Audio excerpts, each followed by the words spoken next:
This KFAN podcast is sponsored by Builders and Remodelers, exclusive Twin Cities provider of Elements Windows. Get the highest quality windows at unmatchable value. Visit buildersandremodelers.com for more details. Your undefeated Minnesota Lynx are back in action Sunday when they take on Paige Beckers and the Dallas Wings at 3 p.m. You can catch the game right here on KFAN, as well as hear every game this season on the Timberwolves Lynx channel of the free iHeartRadio app. It's thanks to RBC Wealth Management. I can barely keep up with the Elon versus Donald J. Trump brawl. Is this... Have we reached a stage on this story already in just a matter of hours that this is the Republican version of Drake versus Kendrick Lamar? I mean, it's already reaching those stages. Let me give you some. So, as I understand the sequence, somewhere either yesterday or maybe it was this morning, Elon took a shot at the budget. In fact... Yes, the big, beautiful bill. The big, beautiful bill. And basically, he found an old Trump tweet from, I think it was 2013. Basically, Trump savaging Republicans for being so irresponsible in terms of adding to the debt, right? Correct. So, Musk basically says, et tu, brute, so to speak. Trump responds with a number of things during a White House visit. I don't know who the international dignitary was, but somebody from another country was there, and a bunch of the questions start coming, and he starts ripping. And then via his Truth Social, Trump writes, the easiest way to save money in our budget, billions of dollars, is to terminate Elon's governmental subsidies and contracts. I was always surprised that Biden didn't do that. Then after that one, Elon was wearing thin. I asked him to leave. I took away his EV mandate that forced everyone to buy electric cars that nobody else wanted, that he knew for months I was going to do, and he just went crazy. He also said at some point that Elon was big time involved in this bill. He knew the ins and the outs. Yeah, he did say that. He knew too. everything, and Elon basically said, fake news, Not this so is fast. a lie. More from Elon. Without me, Trump would have lost the election, Dems would control the House, and the Republicans would be 51-49 in the Senate. Such ingratitude, writes Elon Musk. And then a little after that, maybe to this point for me, the pièce de résistance from Musk is time to drop the really big bomb. Yep. Trump is in the Epstein files. That's the real reason they have not been made public. Have a nice day. Mark this post for the future. The truth will come out. Now, has Trump responded to those salvos to this point that we know of? I haven't seen that, but like you said, it's really been difficult to keep track of. Elon's tweeted 400 times in the last 3 hours. Everything about this administration, doesn't it feel like things that evolve in other administrations over weeks or months happen in minutes in this administration, right?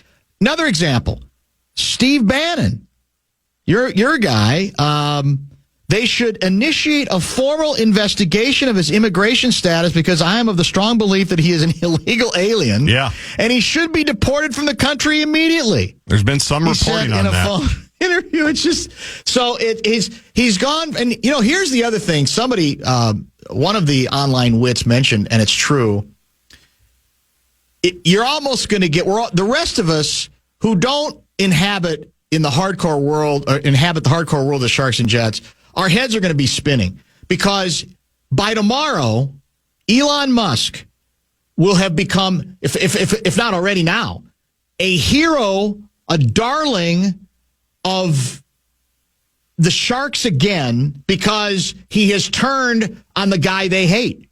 So Musk was once the hero, largely because of electric his cars, technology, his scientific genius, etc.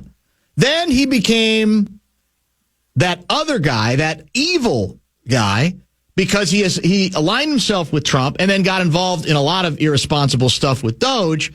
And now it's going to be, no, now we like him again because he's turning on the guy that we hate more than anybody else. Trump even used the accused Musk of suffering from Trump derangement syndrome. Okay. He went with that one, too. Yep. He actually used one that's been used, obviously, by many others on his behalf. But that's how it's going to turn.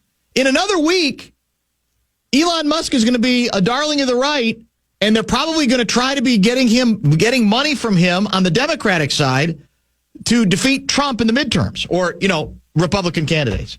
That's how fast things turn in this bizarre political world in which we are now living. And it's only our country. It's only our country. It's only our country and our futures at stake. It's and remarkable. This is what's going on today. Yeah, this is. And I have now, like I said, I expect there will be, because we know this about President Trump. He's not going to give up the ghost, right? He's not going to concede any of this. So he's going to dredge up stuff that he alleges will make Musk look worse. And then Musk is going to double and triple down on whatever he thinks he has. And we're all kind of caught in the middle. But this is just the beginning, right? This isn't the end by any means. This is an incredible day for Twitter. My God. It's just, which Elon Musk owns, right? Still, I think. It's his platform. It's X. Every 6 minutes, I see another tweet that just has me laughing my ass off. Yeah, that's it. It's because there's so many funny responses to this, which at its core really isn't funny. Because Elon, whether you liked it or not, maybe was as influential during the election period. Certainly during the Doge period. I think he was influential. Yeah, but even I don't know if he handed him the election. No, but he was influential for sure. But then certainly the head of X, for God's sake, endorsing him, given ridiculous power, within the administration to come in and just basically run roughshod over whatever he wanted to do. Right. Took all these recommendations on this is what we need to fire. This is what we need to do. This is the information I need and my team talking about Musk. So there's all that too. So now help me out with this. Who's going to start keying Teslas now? Which side of the, which folks from which side of the aisle, or are they both? Are both sides going to be mad at him? I don't know. I'm assuming now though, like I said, if all of this for a lot of people is despising Trump, then you're going to feel a little bit more favorable about Musk. So does that mean... And that's a conspiracy theory. that Elon's doing this so that people start buying Teslas again. You can't rule it out. That's the other part. Some people think this is all just made up between the two of them or made up with the one of them. But my problem with that is you can't just throw the Epstein stuff out there if it's serious. Not real. Yeah. If it's not a real feud. Here's my favorite tweet about this today, which is so good. Somebody called Ken Klippenstein. Yes. He's an independent journalist, it looks like. He says, enjoy this moment, everyone. Sooner or later, Hillary's going to post about it, and it'll stop being funny. That's a good line. It's a really good line. That name sounds familiar, but I don't remember. I'm sure we've probably read something from him. He's got like 500,000 followers. It's really remarkable. And as I said, I don't even know that we have the imaginations to figure out how this might end. How this conflagration, political feud, I don't even think it's a strong enough term. No. When it's the president of the United States and the guy who runs still, even if it's, not as big as it used to be, the biggest social media platform out there when it comes to, information going back and forth. That's the collision here. And 2 months ago... There's no telling how it's going to end or where it's going to end. 2 months ago, the president was buying a new Tesla in support on the lawn at the White House. Yeah, they had Teslas on the lawn, remember? Yes. I saw a quote, too, from somebody at one of the meetings the other day that, I don't know if it was who was in the meeting, if it was the... I guess it would be all of his cabinet members. Yep. Yeah. And it was something the effect of Trump looks at all of them at some point and says, so was the Doge stuff all BS? Was it all BS? Like even he was asking, did we really get anything accomplished? All that stuff we talked about, the billions and billions, was it all BS? And those are the sorts of moments, I think, that for me make it feel like this is a TV show, that it is all a game. It is all performance or 90% performance. And as you say, unfortunately, we're not a game show. We are a country and perhaps a little bit perplexed by the direction that we're all going in. And again, for the, I guess you could say the sharks out there, you'd say, well, wait a minute now. When Musk was doing this on Trump's behalf, I'm like, yeah, go get him, Elon. Yeah, you're the man. Go get him. Ruffle feathers. You got them running for the hills. They don't know what to do with you. So now Trump's turning on him. So how do you process that? Do you feel like you were taken for a ride? That Musk wasn't, because the only reason, let's face it, you believed in Musk had nothing to do with whatever he was really attempting to do. It was because he was aligned with your guy Trump. So now if Trump turns on him, are you obligated to turn on him? And if you are, at any moment, do you furrow your brow and scratch your head and go, God, what kind of BS have I been led into here? What have I been believing all these months? No, they don't. That's too logical. To answer your second question, no. Yeah, that will not happen. Probably right. No.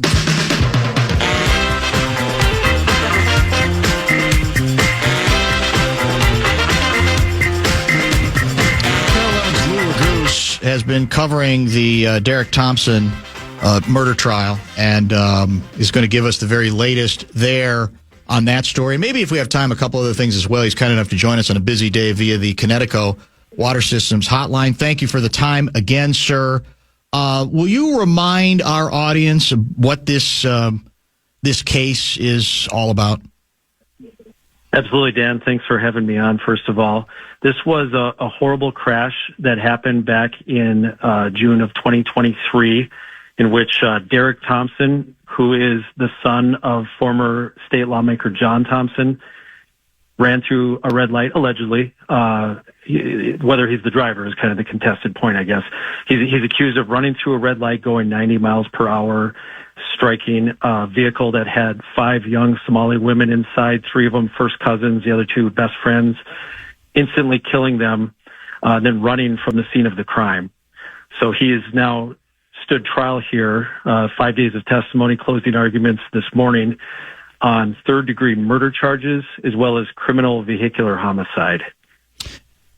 And a pretty dramatic moment in the case yesterday, right, involved the testimony of Derek's brother, DeMarco, correct? Yeah, there's essentially 2 points that are being contested here. So the defense is saying that there's not enough proof that Derek was actually the driver, because there is some DNA of his brother in the vehicle on the driver's side door, although not nearly as much as Derek's DNA. And then the other contested point is whether the crime itself fits the definition of third-degree murder. So basically right. A technicality, of what the correct crime is.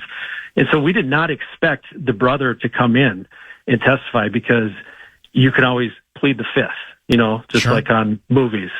And what happened was they brought him in here on a subpoena. He pled the fifth, but then the prosecution said, well, we are going to, waive all possible charges and give you full immunity.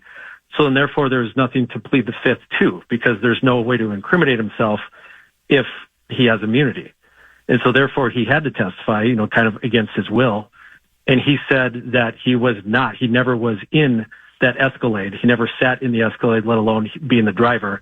And he said that his brother Derek was driving it as he saw him pull away. So very dramatic and, in many ways kind of destroyed the defense. Of course, the defense would still say that the brother's lying to, protect himself. So did they cross-examine him? The defense? Yes. Yeah, they did. And that's what they tried to establish? Yeah, they tried to point out that one thing that's weird about it is, we have all this video at the airport. The brothers go to the airport together in a Dodge Challenger. There's video of them getting out. You see Derek renting the Escalade that was involved in the crash. And you see each of them drive out. Derek is driving the Escalade, and his brother DeMarco is driving a Dodge Challenger with his blue baseball cap on. So you see them leave separately. But then after the crash happened, they found that blue baseball cap in the Escalade. So that was kind of the big mystery. How did that cap get in there, and how did his DNA get on the door?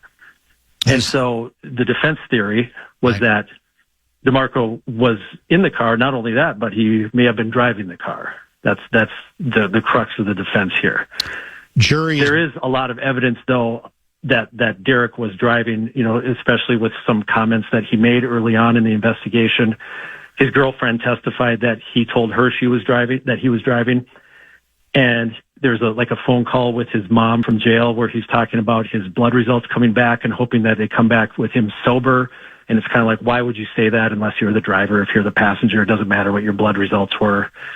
And then he also told or insinuated to the nurse that was attending to him in the hospital that he was the driver. So plenty of evidence that he is the driver. It's just, just this question that's kind of looming over the case as well. So the jury is deliberating as we speak?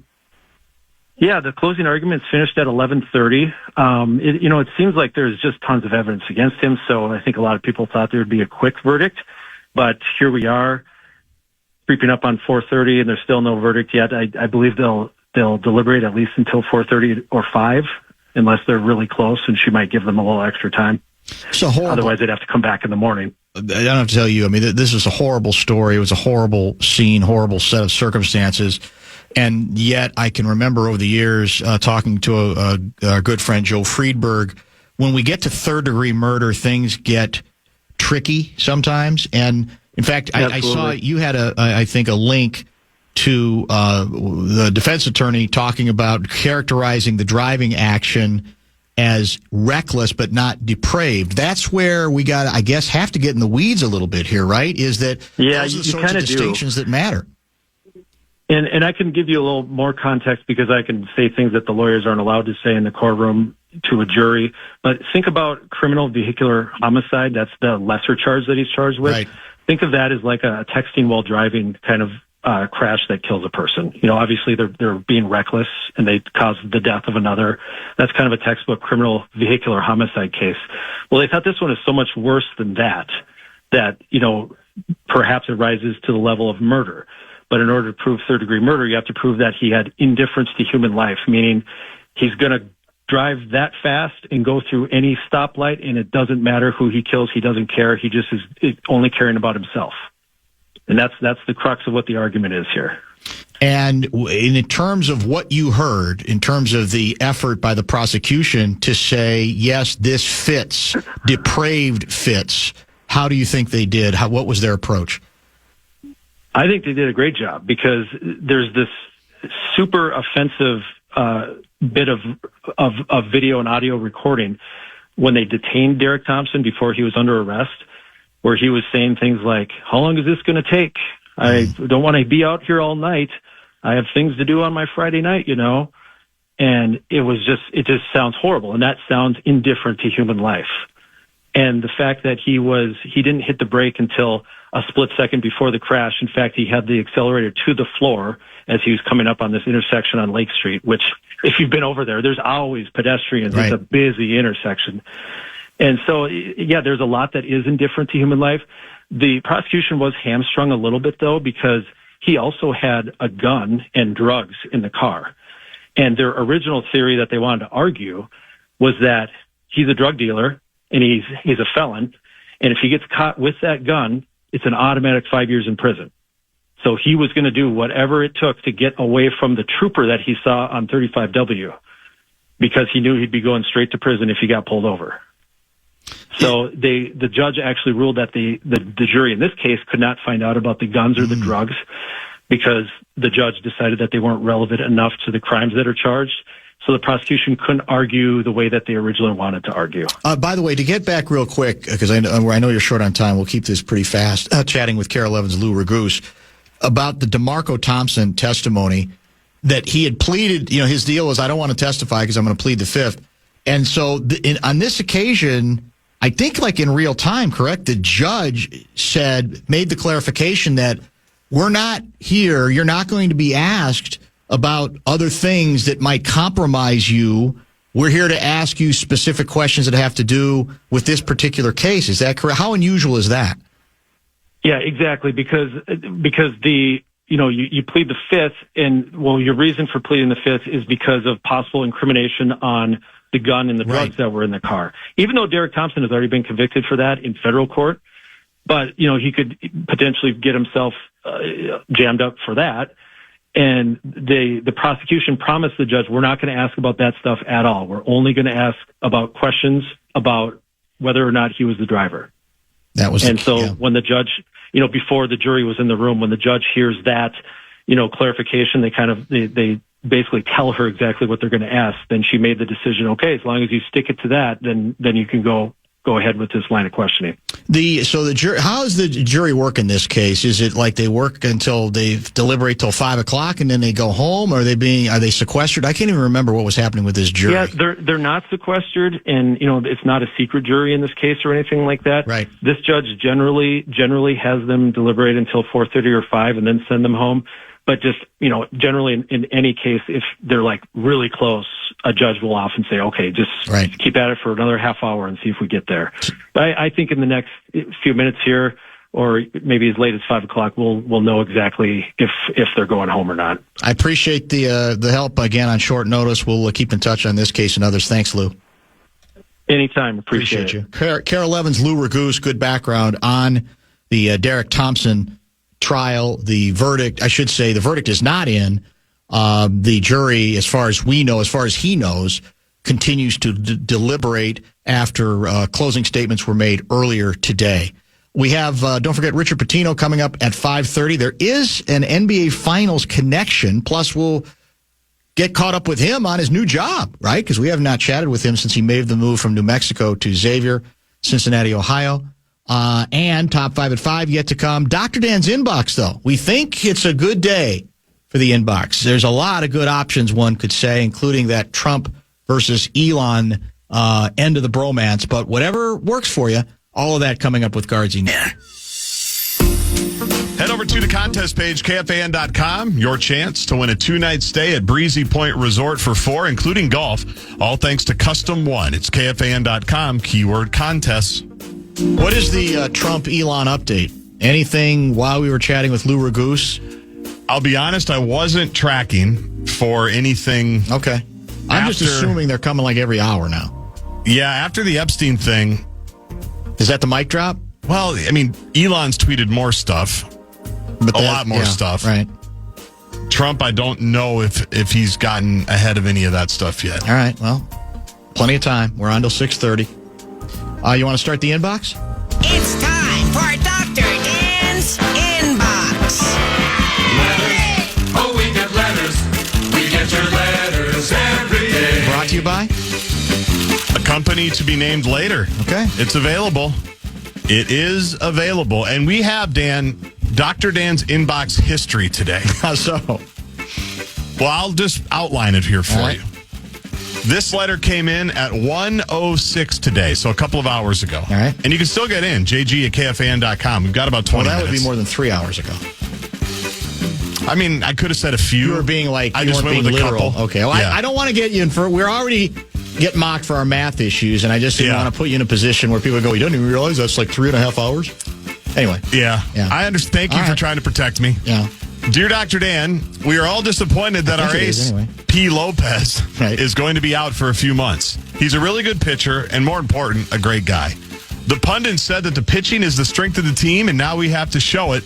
Rest assured that we've got this. We will hold it down until Pablo is back. Sincerely, J. Ryan, B. Ober, C. Paddock, Z. Matthews, and D. Festa. I guess I could hit the follow-up sounder, because since that letter was sent in, D. Festa allowed 8 runs in 3 2/3 innings. The Twins are trying to make it interesting right now in Sacramento, but they're down 12-3 in the top of the 7th. So from the same original author, he updated it 20 minutes ago. Right. It's about 18. We'll be more specific. 4:19. Dear Dr. Dan, perhaps our earlier letter to you was a bit premature. We'll try to do better tomorrow. But in the meantime, do you think Jay Polad will support management if they want to trade for help? Best regards, D. Festa and the rest of the Twins pitching staff. Well, so thank you for the diligence on the original letter writer, KARE. We appreciate that. That's called following the story to the extreme degree. Somebody texted earlier alleging that even without Pablo, we have a top 5 pitching rotation. I think that checks out. I I'd have to talk to some ball guys about that. I really? Is pitching that Well, they're thin not around winning the because major of the leagues? offense. Yeah. Well, no, but I mean, Pablo just got hurt. It's not like they've been without him the whole season. I'm going to have a hard time believing that we're still a top 5 rotation without Pablo being in it. I'm sorry.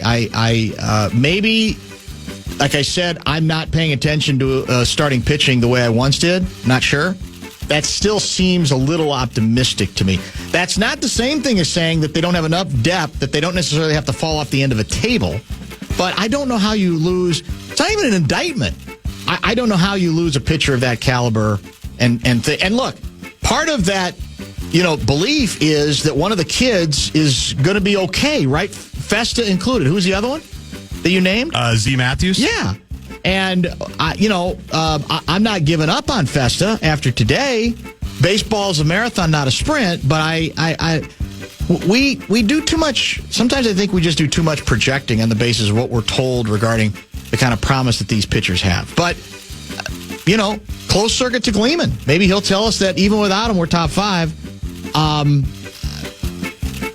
3 months, 2 to 3 months without him, I think it's going to be fairly hard to accept that.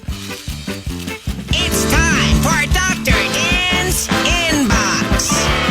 Letters. Oh, we get letters. We get your letters. Plus, who's the guy? Paddock's come on, right? C. Paddock, Okay, yeah. So, but can we now assume that on the basis of a good start, that he's fine now? Pitching's too weird, man. It's too inconsistent. I agree with that. We don't have so many pitchers who've been established for years that we know that even if they're pitching well now, that we can count on them continuing to pitch well without the anchor at the top of the rotation for virtually all the way through till mid-August. Dear Dr. Dan, what's a guy supposed to do? I participated in the 2024 election not because I wanted to, but because America needed me to. Now I'm under fire for President Trump and Republicans again. And in Minnesota, where Teslas get attacked without penalty, I'm catching heat because the legislature can't agree on a budget bill. Dan, I don't have time for this stuff. Don't they understand? I am America's coach. I need to be on the road, state to state, defending my reputation and fighting the gosh darn effing, I swear a lot now, good fight against the tyrannical Trump regime. Dr. Dan, I know you're not one of us, neither am I, Minnesotans, but can you and your buddy Puff Pass Pat Kessler speak some common sense to the Minnesota legislature who can't get along and the Minnesota government workers complaining about returning to the office even if they don't have a desk or parking? I got bigger plays to call as coach getting ready for that playoff push in 2028. T. Walls. Oh, my God. Well, but I don't even know where to begin on that one. Puff Pass Pat Kessler. That's pretty good. We got to do that instead of Pot Kessler, I think, next time. Puff Pass Pat Kessler. Yeah, that's pretty good. Really good. Puff Pass Pat Kessler. It's got good alliteration, too, as well. Or just take the Kessler out and just all P words. You didn't get into this discussion with Kessler yesterday. I think Kessler's now the analysis that, let them leave the state on the weekends, and no one else is fighting the fight for the Democrats. It's almost like they're all afraid of Trump, so why can't he go out there, and why can't he sort of be the shock absorber, so to speak? Or maybe better term, the shock jock, not the absorber, the guy who's delivering the shock. I'm just not sure he's all that effective. I don't know that the nation is that captivated by. They're not waiting for T. Walls to come speak. I agree with you. Maybe I'm wrong on that, and I get taking the fight to California because I think it is fair to. In effect, what he called Gavin Newsom is a bit of an opportunist when it comes to changing political positions because of polls. I think that's a fairly legitimate charge when it comes to G. Newsom, but I'm still not sure that. I assume people are encouraging him to do this, but it's almost like he has all this guilt for what he said was the way he screwed up or didn't do what he wanted to do when he was pressured to do something different as the vice presidential candidate. And it's like, God bless you. You can fight this fight if you'd like, but I'm just not sure. I'm not sure the rest of the country is as captivated with T. Walls as T. Walls seems to be with himself. It's time for Dr. Dan's Inbox. Letters. Oh, we get letters. We get your letters every day. Dear Dr. Dan, I did all that I could to make it happen in Minnie. It would, of course, be unseemly for a man of my exalted station to beg, but I was very close to doing so. The great receiver corps, the quarterback whisper, the beautiful indoor stadium, truly the stuff of dreams. But now, alas, it will be my task to crush you and your wet behind the ears quarterback, sending the Vikings to a 1-3 record earlier in the season over there on the old sod. Not yours, A. Rogers. Man, A. Rogers not wasting any time, huh? He locking into his new position as the starting quarterback for the P Steelers. We've got more A. Rogers coming up a little bit later in the walk-offs. That doesn't exactly surprise me. Somebody, I think it was a guy who covers the Steelers for ESPN, kind of went scorched earth and said that in his view, A. Rogers doesn't fit what the Steelers have been and what they're supposed to stand for and their long-term vision and their short-term vision. I sometimes think you can overthink this. Steelers are desperate. And so sometimes when you're desperate, you talk yourself into things, right? Why do you talk yourself into things? Not because you can't be a little bit aware that there's a chance this might not work. You know, let's face it, last year in the newfangled quarterback rating, whatever we call that, QBR score, yep. I think Rodgers was 25th in the league. The Jets, that's not very good. So I have to believe deep down that the P Steelers know that they're walking in with their eyes open, but they're desperate. Have you seen the quarterbacks that they're throwing, the suspects they're going to throw out there otherwise? Yeah. They're doing the old Bummerooski, right? They're looking for a miracle Hail Mary. They're willing to try it. And part of the theory, I think, is it went so badly for A-Rod last year that maybe he is going to be a little bit more diligent about showing up for stuff, because maybe he is going to think, hey, I can't rest on my laurels anymore. This is my last stand, my last chance to change the stink that was associated with my performance and the team I was with a year ago. And you say, let's roll the dice with it. What's the worst thing that could happen? Mediocre quarterback play, which is what we would have anyway, right, if we didn't pick him. So I think you got to give the P Steelers a little bit more credit, even if this does smack of a little bit of desperation. It's time for Dr. Dan's Inbox. It's not like the Steelers are going to disappear if they're horrible this upcoming season with A. Rogers, right? It's not like they're going to go, well, we're contracting the franchise. We're so embarrassed. They'll still be around next year. Dear Dr. Dan, it appears my lucrative government contracts are in serious jeopardy. I may need to look for other investments, perhaps a less stressful lifestyle. I hear your local ball club is for sale. Perhaps this could be my next calling. Sure, I am known as a control freak and impossibly stubborn, but you guys are used to that with the current owners. I hear your manager is a new agey guy. That's great. I can foresee weekly team ketamine sessions. Perhaps the Twin Cities could use an upgrade to the transportation infrastructure. I can build an underground hyperloop from my palatial estate in Edina to downtown. Guardsy will appreciate that. Oh, and I hear you have a wonderful starting pitcher named Lopez. Hopefully, he's more durable than that of my Starship rocket. I'm sure it won't be an issue. Hopefully, see you soon, E. Musk. What do you think? E. Musk buying the Twins. He wouldn't even notice. By the way, Dan Wettasoda, the unofficial sports historian of the Bumper to Bumper show, did find a story indicating that Donald J. Trump did try to purchase the Twins back in made an offer on the Twins in 83. Yeah, 82 or 83, I think it was. Yeah. I'd never heard of it before. That came up in a Star Tribune story, if I'm not mistaken. What do you think, now that Joe Biden's out of office, we've had some remarkable tell-all books come out. What do you think the books on E. Musk are going to look like? Just from the last 5 months? Just from the last 5 months, the time that he was working the administration, and then the falling out with his best bro, his best buddy, Donald J. Trump. I can't even imagine what they're going to read like. You know, I've been pretty consistent going all the way back to the first Trump administration, and I think I even said this on Friday night on Enough Said, maybe last week or the week before, that I'm sick of all the books that are being written. Yes. I think I would read that book.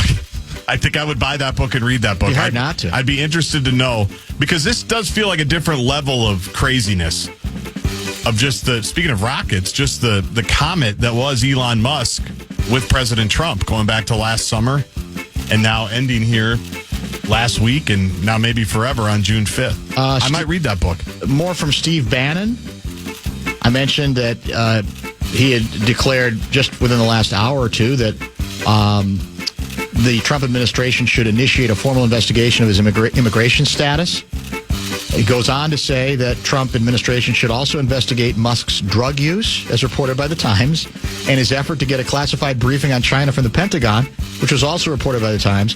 Bannon said Musk's security clearance should be suspended as well during these investigations. How the mighty have fallen.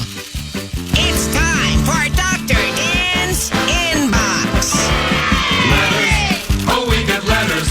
We get your letters every day. Dear Dr. Dan, I suddenly find myself with a little bit more time on my hands than I originally thought I would have. I got fired, Dr. Dan, after taking my team to a place they hadn't been since the turn of this century. I'm 67 years old. It doesn't feel like I'm going to get another shot on the sidelines.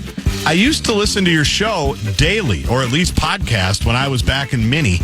I'm wondering if you might have an opening for Tuesdays with Tibbs during the next basketball season. I have a huge buyout from New York, so money won't be an object like it is for some other weekly guests. Tuesdays with Tibbs, your thoughts, T. Thibodeau. Tuesdays with Tibbs sounds wonderful, does it not? I can't believe we didn't think of it. Oh my God, I'm text embarrassed. him? Yeah, I'm gonna have to. I'm kind of trying to leave him alone for a few days. Or it could be, here's the beauty of it, Tuesdays with Tibbs, but if it doesn't work out, Thursdays with Thibodeau. That's true too. That gives us a second shot We got each two week. options. It's even better. Yeah. Has he landed yet with ESPN or anybody for the finals? I haven't seen him. Haven't seen him so far. He's Not kinda saying kept he a low hasn't, but I haven't profile. seen him. I gave the stat once again to M. Lawrence. Remember when we had him on earlier in the show? Oh, it was my favorite. And this kind of follows up with what we got into yesterday about the instability for so many franchises that just keep changing coaches year after year after year, and they keep losing year after year after year. And this one's a doozy. Tibbs coached in New York from 2020 to 25, and in that time he had 226 victories. That's only 12 fewer than 6 previous Knicks coaches had over 9 years. That's Mike Woodson, Derek Fisher, our guy Kurt Rambis, Jeff Hornacek, David Fizdale? I think that's his first name. Yes. And Mike Miller.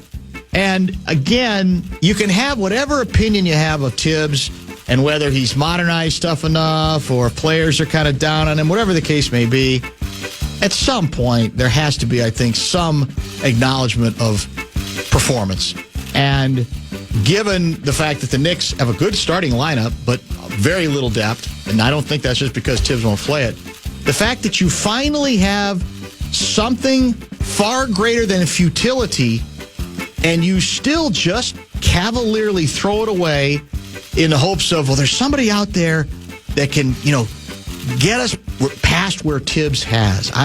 You just sort of shake your head and say, why even bother achieving at some point when the reaction is as cavalier as it was in this particular case? We could also make it a little snappier and just go Tibbs Tuesday. It's a Tibbs Tuesday. That's true. Or it's a Thibodeau Thursday. Either or, you're right. We could keep it snappier. Yeah, I like it. I think we'll have to start thinking about that. It's time for Dr. Dan's Inbox. Letters. Oh, we get letters. We get your letters every day. Dear Dr. Dan, forget about the cage. How about the booth?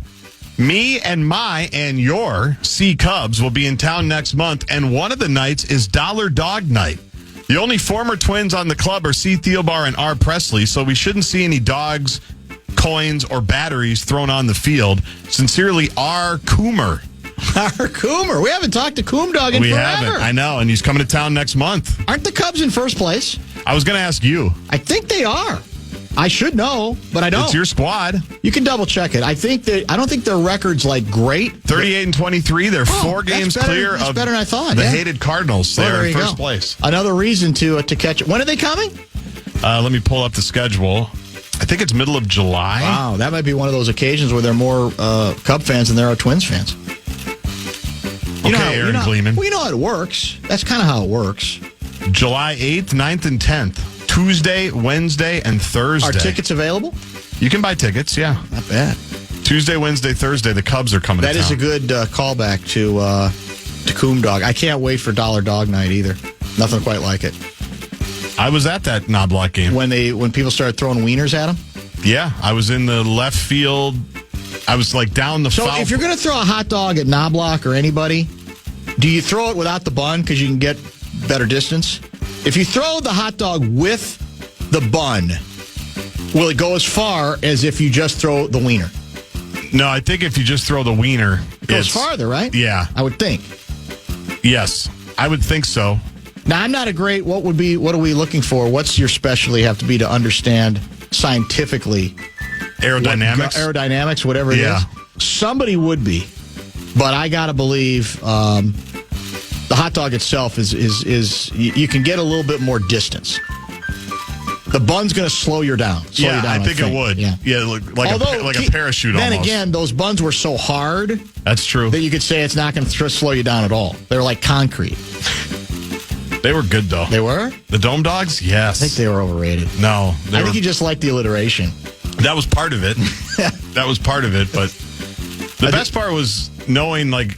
Now quit this. Yeah, that was an amazing day. I was my senior year of high school. Day, yeah. I was there 24 years ago. Is this walk-off time? Yeah, we'll do a couple. All right. Inbox. Letters. Oh, we get letters. We get your letters every day. Dear Dr. Dan, Elon was the gunman on the grassy knoll. That one from D. Trump.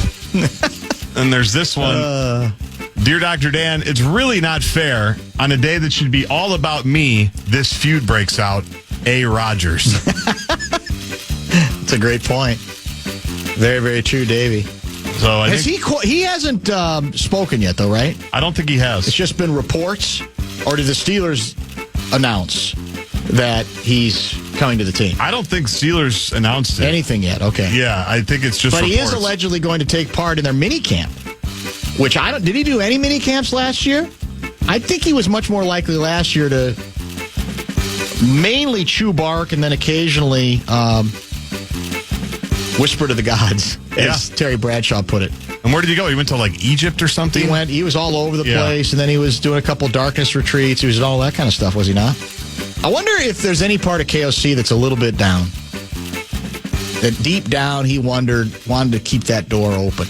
By the way, Kay Seifert tells me he was not attempting to suggest that this offseason has been, questionable or iffy so far from our new kid quarterback, J.J. McCarthy. But then... So what was he trying to do? He kind of admitted that then it was almost like... He called it a double troll, like a multi-layered troll. At which point He's so nuanced. I hung up on it. We're not nuanced enough for No, Seifert. we're definitely not. We're not deep enough. No. No doubt about that. Top five, or do you have one more? No, we're good. Excellent. Thank you, everybody, for the submissions to Dr. Dan's inbox. We will talk Aaron Rodgers. We will talk NBA Finals. We will talk Stanley Cup, as well as the Pablo Lopez news in the top five.